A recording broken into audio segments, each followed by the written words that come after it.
সালের নির্বাচন শুধু একটা সাধারণ নির্বাচন নয়, এটা পশ্চিমবঙ্গের ভবিষ্যতের নির্বাচন। এই ছবিগুলি যে দিলাম সেগুলো শুধু ছবি নয়, এগুলো মানুষের ভয়, যন্ত্রণা আর নিজেদের বাড়িঘর ছেড়ে পালিয়ে যাওয়ার বাস্তবতার ছবি। নিজের জন্মভূমিতে উদ্বাস্তু হওয়ার কষ্ট কেমন সেটা এই মানুষগুলি জানেন। চন্দন দাস এবং হরগোবিন্দ দাস নামক দুইজন নিশ্চয়ই অনেকের মনে আছে। তারা বিজেপি করতেন না, তারা কোনো হিন্দুত্ববাদী সংগঠনের সাথেও সদস্য ছিলেন না, তারা বামপন্থী মতাদর্শের মানুষ ছিলেন। ধর্ম নিয়েও খুব একটা ভাবতেন না, শুধু তাদের প্রাণ দিতে হয়েছে কারণ তারা পরিচয় ছিল হিন্দু। ধুলিয়ান থেকে পালিয়ে ক্যাম্পে আশ্রয় নেওয়া সাধারণ মানুষের ছবি এখানে দেখানো হয়েছে। তাদের মধ্যে অনেকেই তৃণমূলের সমর্থক ছিলেন, কিন্তু সংকটের সময় তাদের রাজনৈতিক পরিচয় কেউ দেখেনি। দেখা গিয়েছে শুধু তারা হিন্দু। পশ্চিমবঙ্গ একসময় সম্প্রীতির রাজ্য, কিন্তু আজ বহু মানুষ প্রশ্ন করেছেন তাদের নিরাপত্তা কি সত্যি নিশ্চিত? বিভিন্ন জায়গায় ধর্মীয় উৎসব নিয়ে বিতর্ক হয়েছে, শোভাযাত্রা নিয়ে সংঘর্ষ হয়েছে। বহু মানুষ অভিযোগ করেছে যে প্রশাসন সবসময় নিরপেক্ষভাবে দাঁড়ায়নি।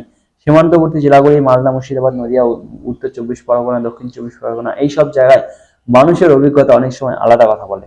যারা দূরে বসে সবকিছু স্বাভাবিক ভাবছেন তারা একবার সীমান্ত জেলাগুলিতে গিয়ে মানুষের কথা শুনুন।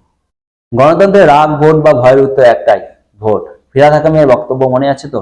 যারা ইসলাম নিয়ে জন্মগ্রহণ করেনি তারা নাকি দুর্ভাগ্য নিয়ে জন্মগ্রহণ করেছে। মমতা বন্দ্যোপাধ্যায় অনেকদিন আগে মন্তব্য, একটা কমিউনিটি নাকি হিন্দুদের শেষ করে দেবে 1 সেকেন্ডে। ভুলে গেলেন সবকিছু। 2026 সালের নির্বাচন তাই অত্যন্ত গুরুত্বপূর্ণ। যদি মানুষ মনে করেন পশ্চিমবঙ্গে পরিবর্তন দরকার, তাহলে সেই পরিবর্তনের পথ একটাই, ঐক্যবদ্ধ হয়ে গণতান্ত্রিকভাবে সিদ্ধান্ত নাও। হিন্দু সমাজকে বিভক্ত না হয়ে নিজেদের নিরাপত্তা, সংস্কৃতি এবং ভবিষ্যৎ প্রজন্মের কথা ভেবে একসাথে দাঁড়াতে হবে।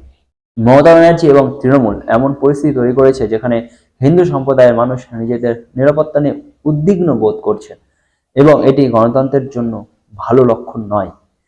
গত কয়েক বছরে বিভিন্ন বক্তব্য, ঘটনা এবং সংঘর্ষ নিয়ে অনেক বিতর্ক ও প্রশাসনের ভূমিকা যথেষ্ট দৃঢ় ছিল না। বিভিন্ন জায়গায় উৎসব বা ধর্মীয় অনুষ্ঠানের ক্ষেত্রে অযথা বাধা হয়েছে, আবার কোথাও কোথাও সংঘর্ষের ঘটনাও ঘটেছে। প্রত্যেক বছর বিভিন্ন জায়গায় দুর্গাপূজার অনুমতি নেওয়ার জন্য কোর্টে যেতে হয়। পশ্চিমবঙ্গের বিভিন্ন স্কুলে সরস্বতী পূজা বন্ধ হয়ে গেছে। রামনবমী এবং হনুমান জয়ন্তী শোভাযাত্রার উপর আক্রমণ প্রায়ই হয়। প্রশাসন চুপচাপ দেখে হিন্দুরা আক্রান্ত হচ্ছে, দ্বিতীয় শ্রেণীর নাগরিকে পরিণত হয়েছে হিন্দুরা। পশ্চিমবঙ্গ বহুবার ইতিহাস বদলেছে, 2026 সালেও সেই সুযোগ এসেছে। ভয় নয়, বিভাজন নয়, ঐক্য, সচেতনতা এবং ভোটের শক্তিকেই পরিবর্তন সম্ভব। কোনো সম্প্রদায়ের সাথে শত্রুতা করার দরকার নেই, কিন্তু নিজেদের অধিকারটা বুঝে নেওয়ার সময় এসেছে।